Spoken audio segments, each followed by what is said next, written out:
Audiolivro Zezão, Espaços Invisíveis, do autor Fábio Magalhães. Patrocínio exclusivo Logística Ambiental de São Paulo, LOGA, através da Lei de Incentivo à Cultura. Apoio Cultural Estúdio Nóbrega. Realização Governo Federal. Texto do patrocinador. Atuar na cidade de São Paulo é conviver diariamente com a dinâmica da metrópole, com o inesperado, com o inusitado, mas ao mesmo tempo com a arte. As manifestações culturais são tão pujantes que estão em cada esquina, em cada comunidade, no centro velho, nas cúpulas e paredes de prédios antigos e nas fachadas de jardins de modernas construções com inúmeros artistas de ruas que todos os dias se reinventam. A cidade que não para precisa de uma logística em resíduos que não dá trégua e que se reinventa também todos os dias.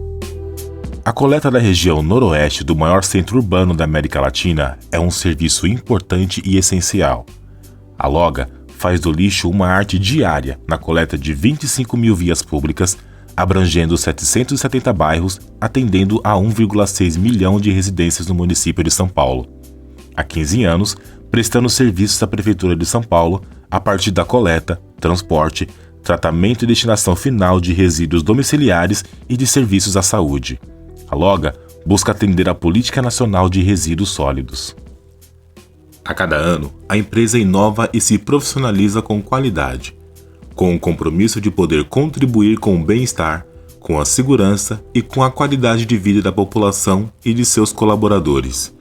É o legado que deixará para a gestão de resíduos públicos ao transformar e modernizar os atuais serviços e os empreendimentos do setor. A obra do artista Zezão, documentada nesta publicação, é fundamental para o entendimento da arte do não-lugar, que pode ser encontrada aonde ninguém quer ir, em bueiros, esgotos, galerias de águas pluviais, entre as ruínas de uma fábrica antiga, em espaços inabitados, marginalizados e de difícil acesso. Zezão faz a arte junto ao lixo.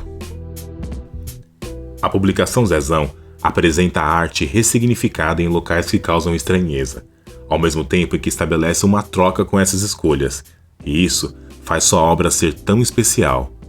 Brinca com o inesperado, transforma o diferente e denuncia o que ninguém quer enxergar e nem melhorar e que, aos poucos, pode-se até contemplar, dando uma nova perspectiva a esses locais. Patrocinar esta publicação é para a LOGA propiciar acesso à arte diferenciada como a sua própria atuação. É também a forma de contribuir para a divulgação e perpetuação de uma obra que pode estar também em paredes de galerias de arte, de museus e de coleções. Arte para ser apresentada, acessada, reconhecida, admirada e disponível a todos que acreditam na cultura como transformadora de uma sociedade. Valnei Souza Nunes, diretor-presidente da Logística Ambiental de São Paulo S.A., LOGA.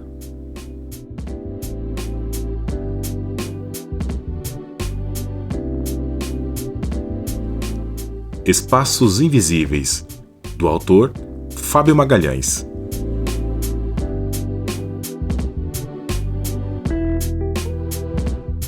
A cidade passará a ser a obra de arte de seus cidadãos. Willem Flusser.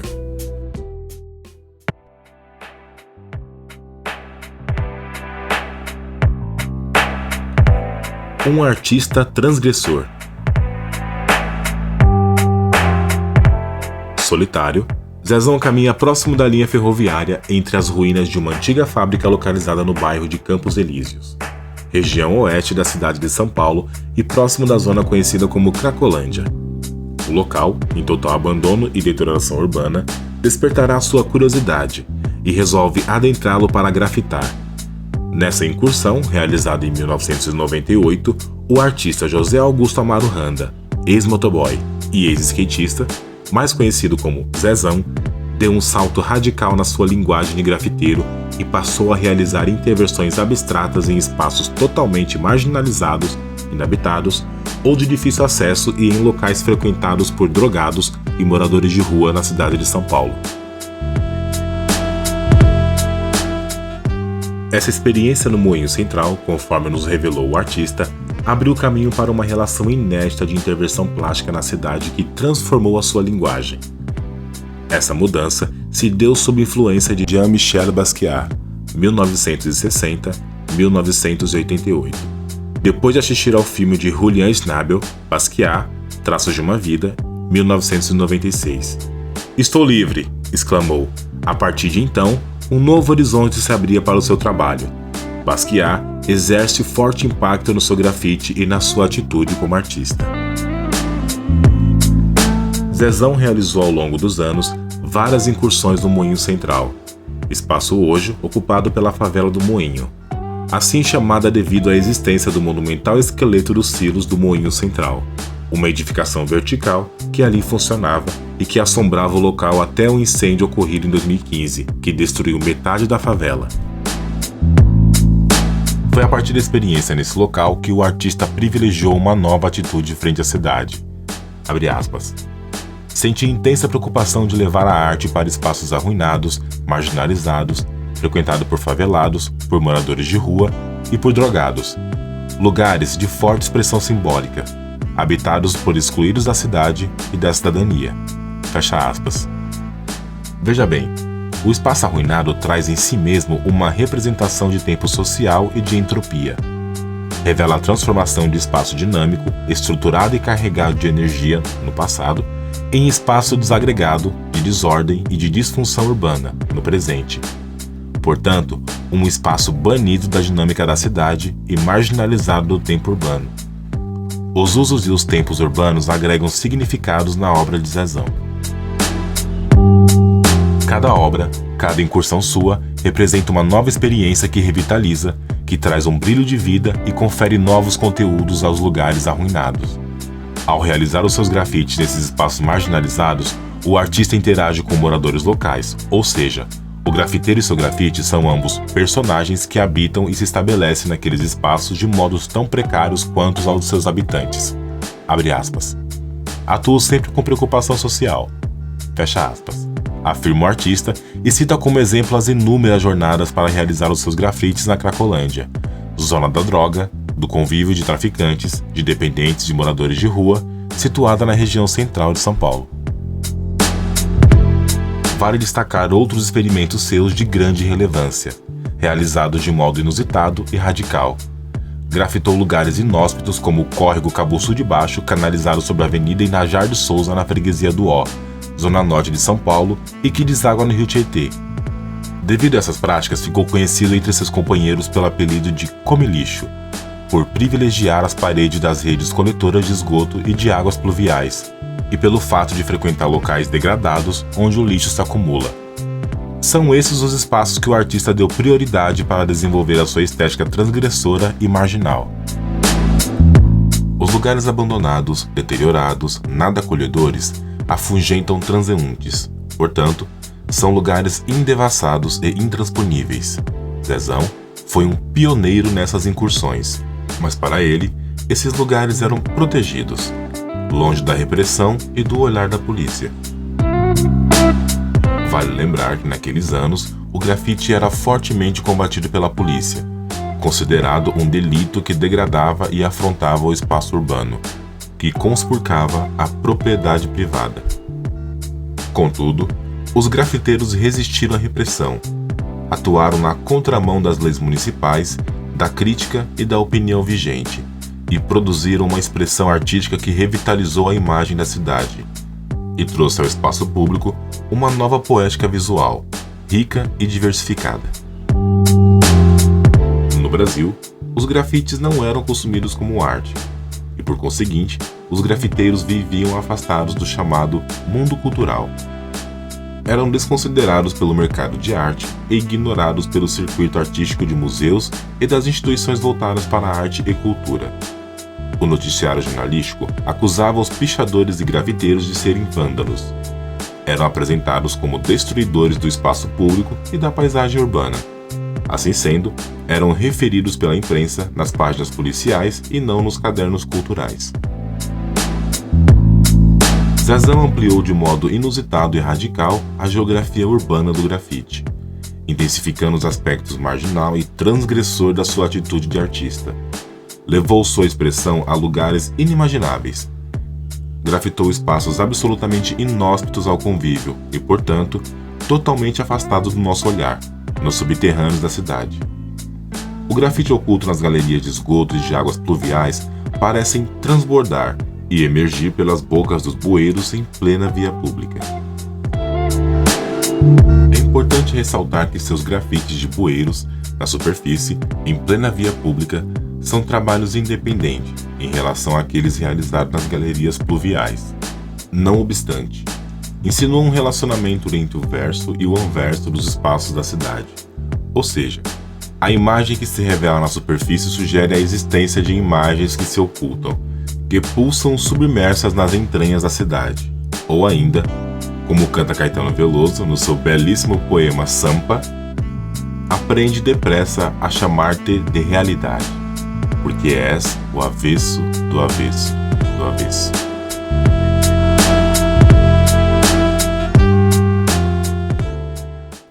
Breves anotações sobre o grafite. Na década dos anos 1980, alguns setores do circuito artístico e cultural no Brasil foram aos poucos percebendo a importância da arte de rua e a relevância de suas intervenções. O meio artístico brasileiro, sensível aos movimentos internacionais, percebeu que artistas da chamada street art ganhavam relevo no mercado de arte nova-iorquino e recebiam elogios da crítica especializada.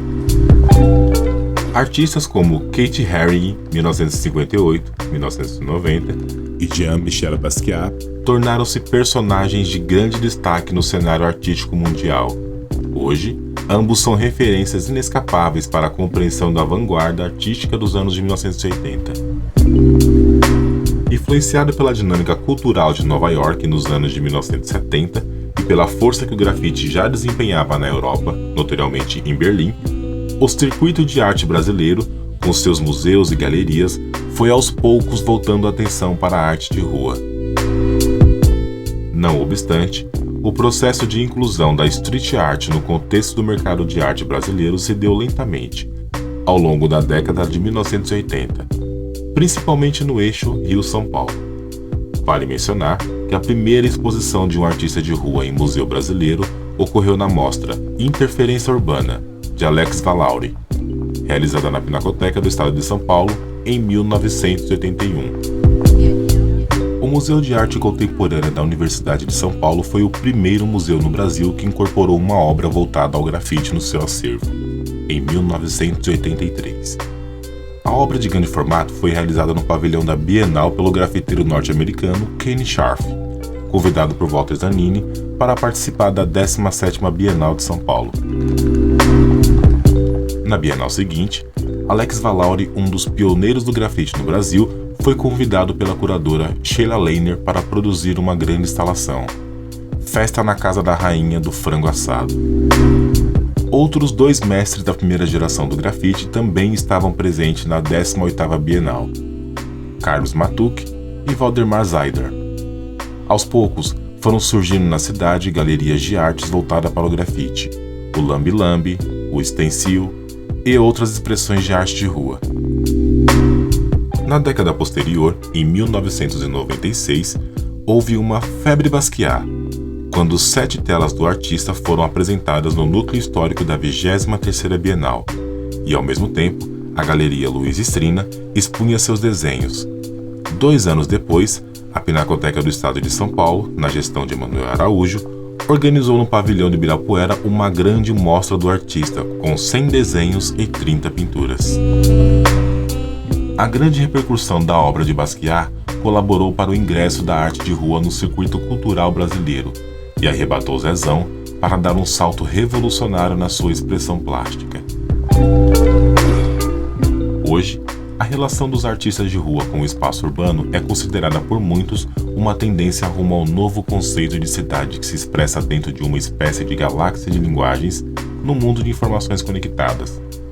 O filósofo tcheco Vilém Flusser, 1920-1991, que viveu por cerca de 20 anos na cidade de São Paulo, desenvolveu a teoria da cidade como obra de arte total.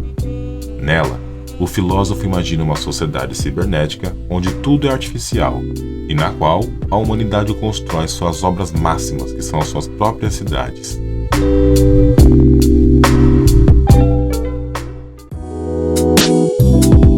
Zezão, do skate ao grafite. Zezão faz parte da terceira geração paulista de artistas de rua. Em 1987, participava dos encontros de hip hop na estação do metrô paulistano do Largo São Bento. Mas seus interesses nesse ano voltavam-se para a prática do skate e participava intensamente dos movimentos de contracultura.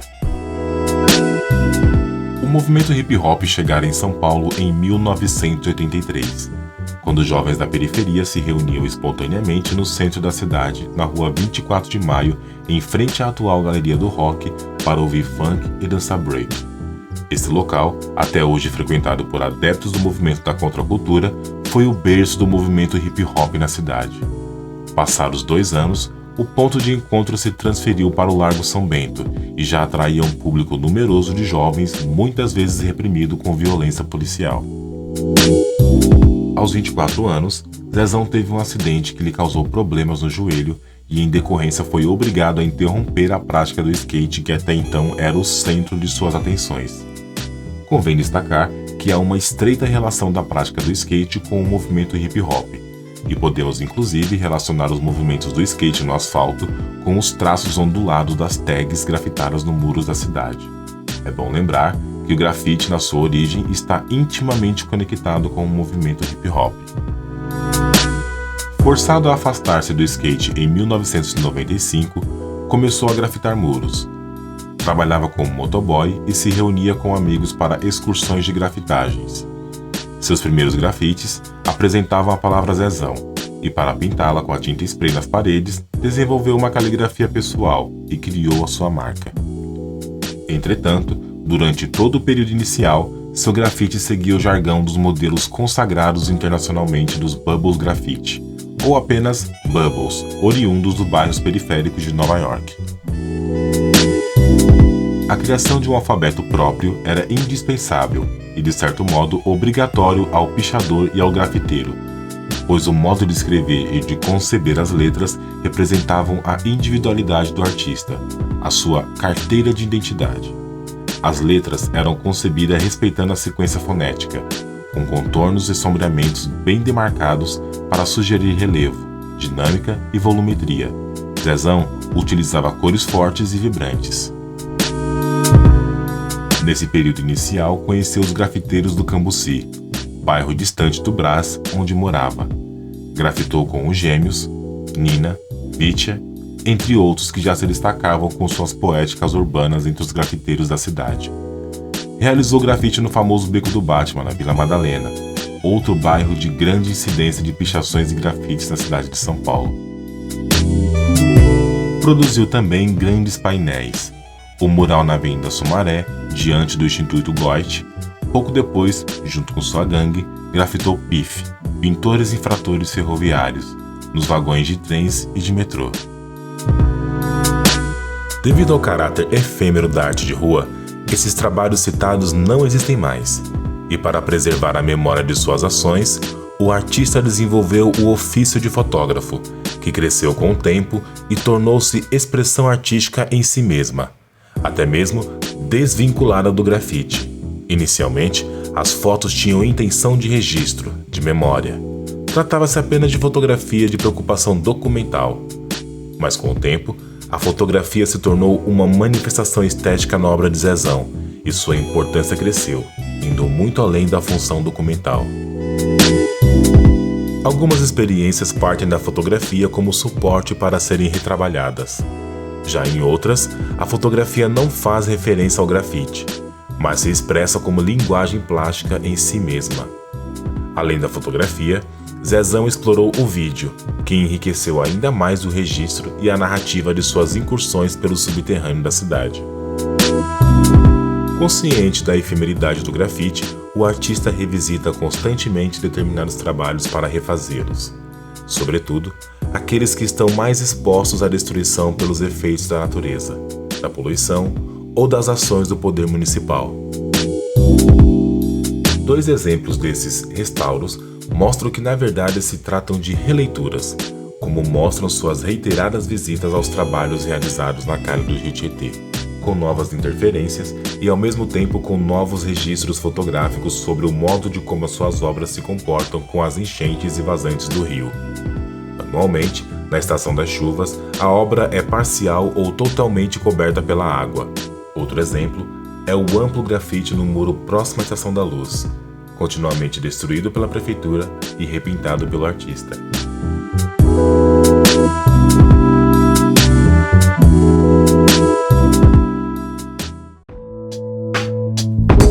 Uma mudança radical.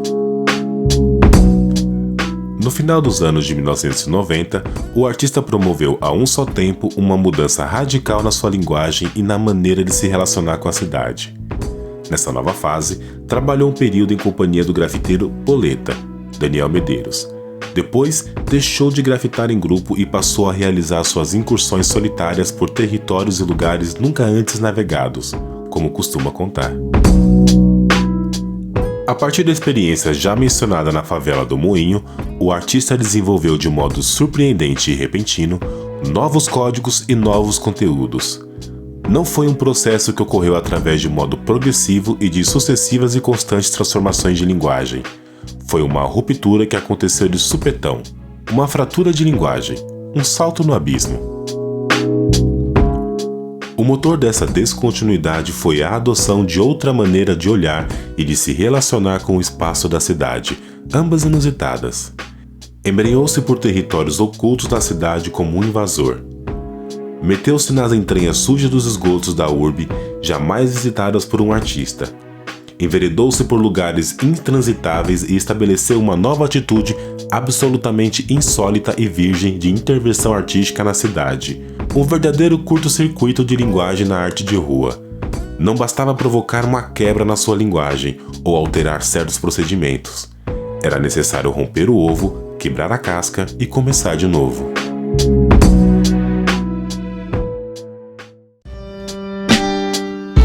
Os tempos atuais, grafiteiro e artista plástico. O artista considera que cada incursão de grafitagem que realiza aprofunda seu compromisso social e o seu amor pela cidade e por todos os seus habitantes, sobretudo pelos marginalizados que vivem nos espaços públicos, desprotegidos, sem teto. Segundo ele, grafite é subversão, transgressão, uma coisa ilegal. Muita gente não compreende isso. Zezão atua no espaço da cidade consciente da resistência e da interposição que a cidade exerce sobre os seus trabalhos, pois trata-se de espaços carregados de energia e de significados em si mesmos. Percebe, no entanto, que assim como seu trabalho revitaliza os espaços, esses espaços também revitalizam a sua expressão artística. Desse modo, o muro não é suporte, mas parte integrante e significativa de suas intervenções. O cerne de sua linguagem extravasa a expressão plástica para se manifestar como praxis urbana. Grafite e espaço formam novos significados inseparáveis, imbricados. Nessa acepção, a linguagem abarca o espaço urbano e, por sua vez, o espaço urbano abarca sua linguagem. A expressão se potencializa como resultado desse encontro, na confluência de linguagens entre duas energias, a intervenção artística e o lugar. Ao interferir nos espaços desabitados, arruinados ou mesmo inapropriados para o convívio, o artista provoca uma transformação contundente nesses espaços. Zezão os resgata para a vida urbana, ou melhor, para a cidadania como a marca de sua expressão artística. O artista provoca um forte estranhamento entre a arte e o lugar no qual ela foi inserida. Lugar que poderíamos denominar como o não-lugar, espaços sem luz, sem horizonte, por serem subterrâneos, não apenas o não-lugar, inabitável em si mesmo, mas acima de tudo o não-lugar para a obra de arte. Se por um lado ocorre a aversão e estranhamento, por outro, há a intensa troca de energia entre obra e espaço. Ou seja, ao mesmo tempo que o grafite desestrutura o lugar atua fortemente sobre o grafite. Ambos se reestruturam agregam significados e formam um conjunto de grande vibração, conflito e de empatia mútua, ação que desorganiza para reorganizar. Ao contrário dos lugares arruinados, nos quais pulsam expressões de tempo e de história, as tubulações de esgotos e de águas pluviais são lugares inabitados, sem histórias, atemporais, sem passado e sem futuro. Não obstante, o grafite outorga temporalidade ao espaço. Estive aqui e registrei minha presença. Nas fotografias que nos revelam suas incursões, o estranhamento se torna explícito. Somos surpreendidos pela inusitada relação local e obra, que rompe com todas as práticas conhecidas de espaço artístico, da qual emerge uma nova situação para a arte. Ao subverter o lugar da arte, Zezão amplia e aponta para outras possibilidades de atuar e de inserir a linguagem visual no espaço da cidade. Seu grafite anula e extravasa a compreensão que temos de território artístico e estabelece um novo conceito na relação arte-cidade. Portanto, cria uma obra de arte fora de lugar e, ao fazê-lo, estabelece um novo lugar para a obra de arte.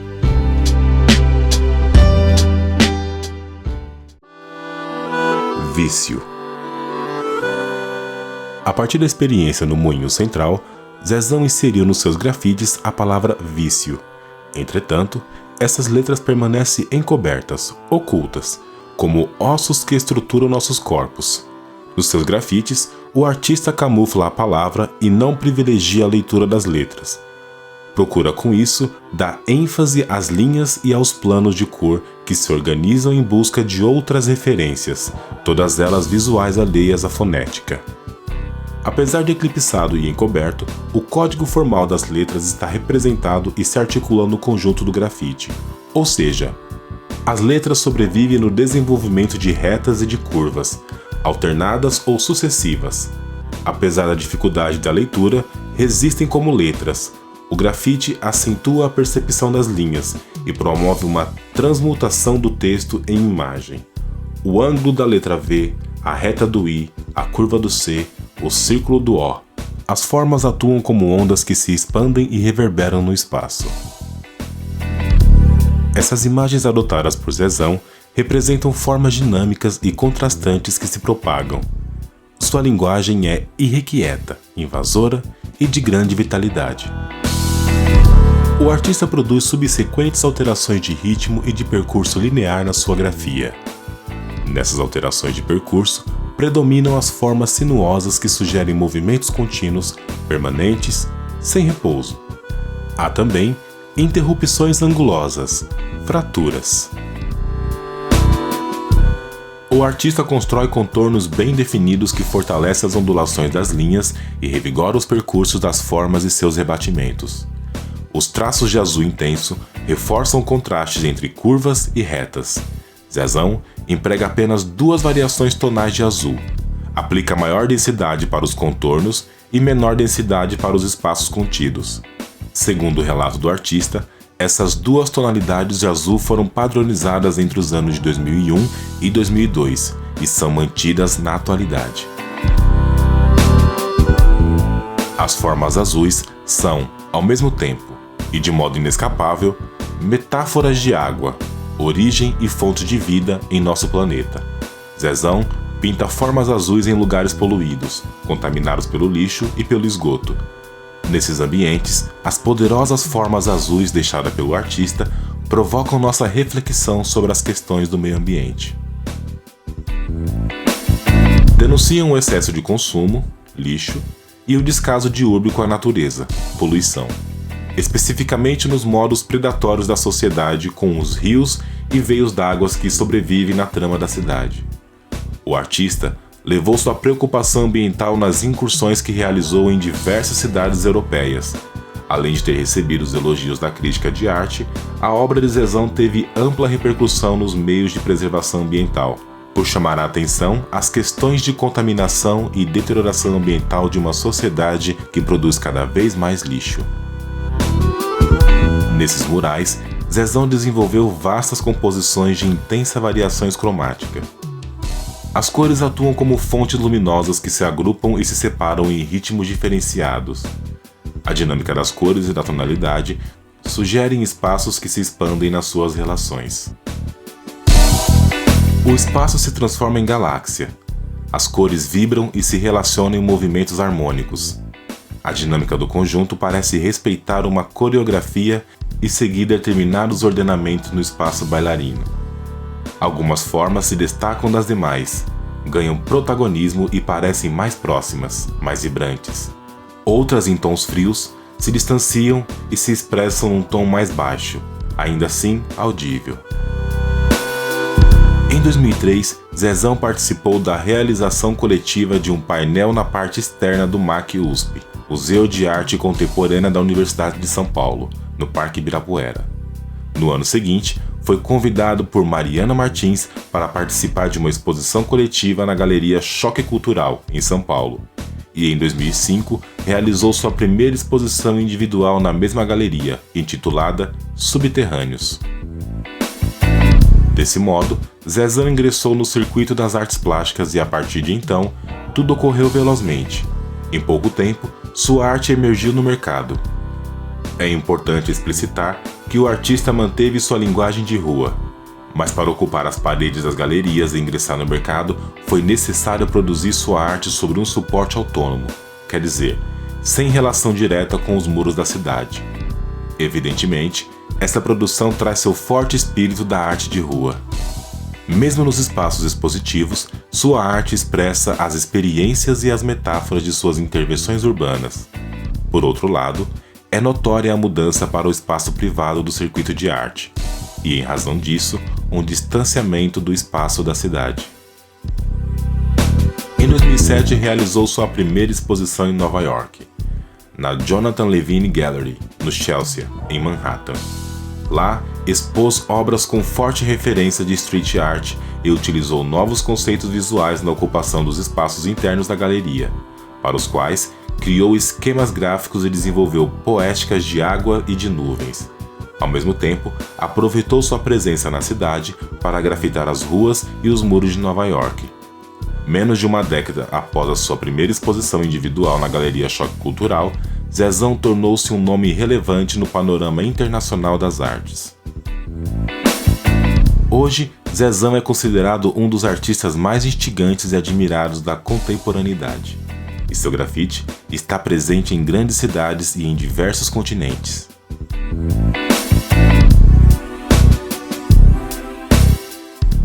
Azuis Zezão.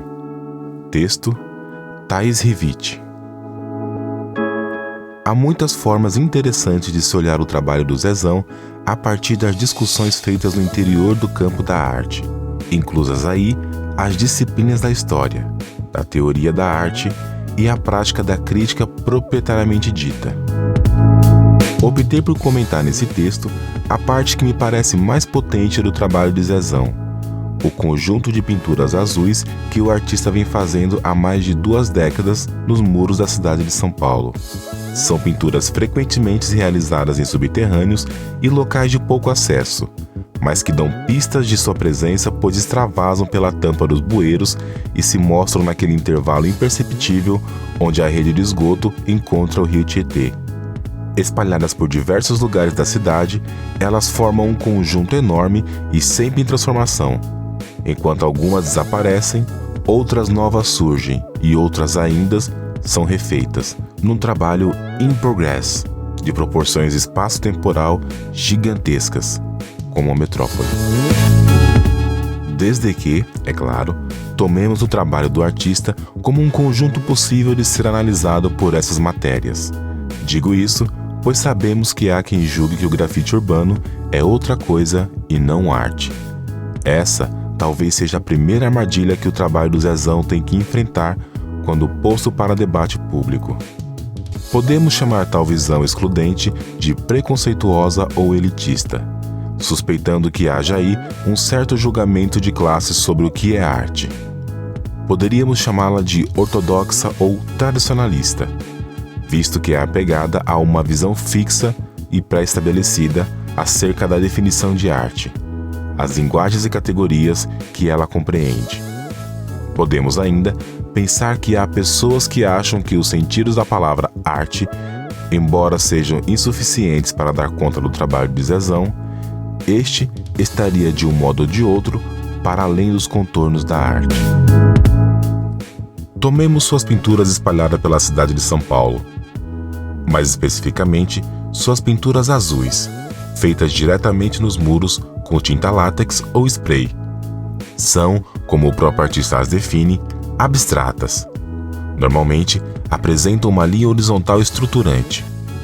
A partir dessa linha central, os outros elementos se agregam, conduzindo nosso olhar, ora para baixo, ora para cima, num equilíbrio que acompanha o formato do local em que se situam. Todas utilizam apenas os mesmos 2 tons de azul, um mais escuro no contorno e o outro mais claro no preenchimento da forma. Algumas vezes seus desenhos emolduram buracos, evidenciando mais abertamente certo caráter decorativo, em desalinho com a decrepitude frequente do ambiente em que se instalam. Esta fricção entre filiação decorativa de sua pintura e a opção por se instalar em ambientes sujos e abandonados é um dos impulsos mais fortes que movem seu trabalho. Antes de continuar, seria necessário pontuar que descrever as pinturas azuis de Zezão como filiadas a certa tradição decorativa não quer dizer que elas tenham, na cidade, uma função decorativa. Ao contrário, ao se construírem usando elementos ornamentais como linhas alongadas, arabescos, curvas e espirais, suas pinturas entram num contraste com a desorganização, sujeira e abandono dos ambientes em que se inserem. O efeito desse embate é, na maioria das vezes, perturbador. Uma lembrança vem enquanto passo os olhos pelas fotografias compiladas aqui neste livro dos trabalhos do Zezão.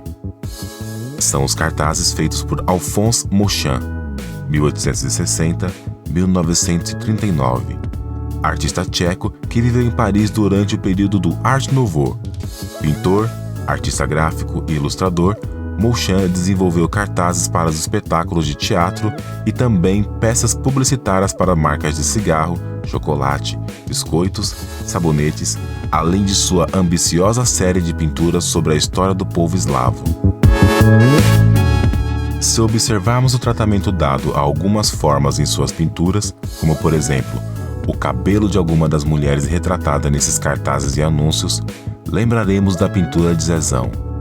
O contorno bem demarcado das formas, um movimento desencontrado de voltas e ondulações.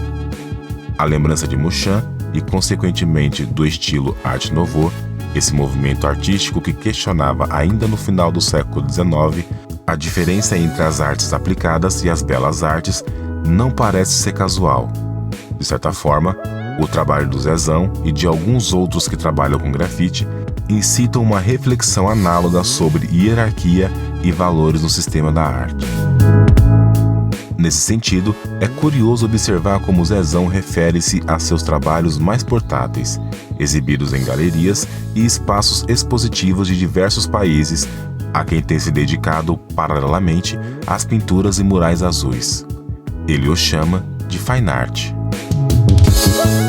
Historicamente, o termo justamente descrevia uma arte mais elevada, distante do universo das artes aplicadas. Hoje, a expressão fine art remete a como as gráficas e outros comércios relacionados a materiais artísticos designam uma impressão de melhor qualidade, feita num papel mais nobre, como um acabamento elegante. Tudo se passa como se o fine art fosse um tipo de saída, uma dentre tantas possibilidades de entrega ou formas de fazer o trabalho. A gênese das pinturas azuis está na assinatura ou tag de Zezão. Ao longo do seu percurso, ele a escreveu com letras de muitos estilos, hip hop, wild, com as letras verticais do picho. Foi por meio desses ensaios e repetições que a assinatura começou a se transformar no conjunto das pinturas azuis a que nos referimos nesse texto. Nesse processo, ocorre uma síntese cromática. A assinatura é reduzida a 2 tons de azuis específicos, mantidos sempre que também operam como índice identitário do artista, uma espécie de azuis Zezão. A assinatura liberta-se das letras, abrindo mão da legibilidade letra por letra, mas ganhando uma assimilação instantânea como um logotipo de uma marca que se reconhece imediatamente. Embora tenha se desvinculado da escrita, ainda podemos enxergar, em muitos casos, uma caligrafia estilizada, com alguns elementos pictóricos semelhante a pingos, acentos e pontuações. A noção de estilo, aliás, é cara a quem pratica o grafite. O desafio do artista é criar um estilo próprio, que seja uma marca distintiva de sua presença na cidade. Um pouco na contramão de uma certa produção contemporânea em que os artistas expandem suas práticas por diversas linguagens e temas e dentro da qual a noção de estilo próprio caiu em desuso já há algum tempo. Nesse sentido, é interessante notar como o hábito de assinar pinturas na frente do quadro, hoje, para boa parte dos artistas, é algo impensável. O que a pintura moderna primeiro limou de suas telas foi a assinatura, por entender que o campo pictórico deveria ser preservado desse tipo de interferência. Para Zezão, nas pinturas azuis, interessa pensar que seu suporte é a metrópole, e não a tela em branco. E ao inserir a sua assinatura, ele está também se apropriando do entorno. A paisagem circundante passa a fazer parte da obra. Suas pinturas azuis surgem pela cidade com a eficiência de marcas comerciais, mas com uma forte carga crítica. São inscrições que apontam para lugares tão esquecidos como as margens das marginais. São como etiquetas colocadas em espaços que, a partir desse momento, passam a existir em sentido forte, não apenas como cenário, imagem ou paisagem, mas como lugares a serem ativados.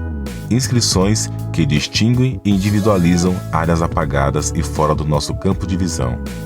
Marcas azuis no tecido urbano cinza que recolocam questões importantes como o uso da cidade, a conservação dos espaços urbanos, a quem pertence e a quem circula por cada um deles.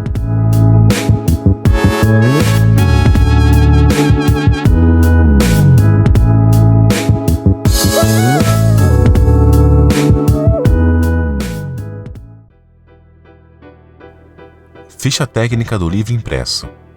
Editora: Via Impressa Design Gráfico e Edições de Arte. Idealização: André Nóbrega e Cacá Nóbrega. Textos: Fábio Magalhães e Thaís Revite.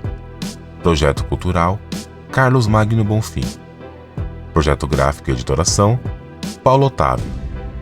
Fotografia: Shusei Jukemura, Eduardo Manzini, Eric Gauss, Gal Ópido, Jailton Leal, João Weiner, Marília Charlac, Patrícia Cornilis, Thomas Koller, Zezão. Tratamento de imagem: POGM Arte e Design. Tradução: Mônica Mills. Revisão ortográfica e técnica: Ricardo Sampaio Mendes.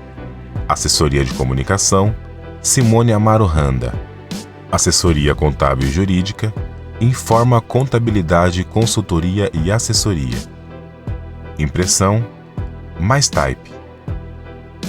Este audiolivro é uma realização da Secretaria Especial de Cultura do Governo Federal.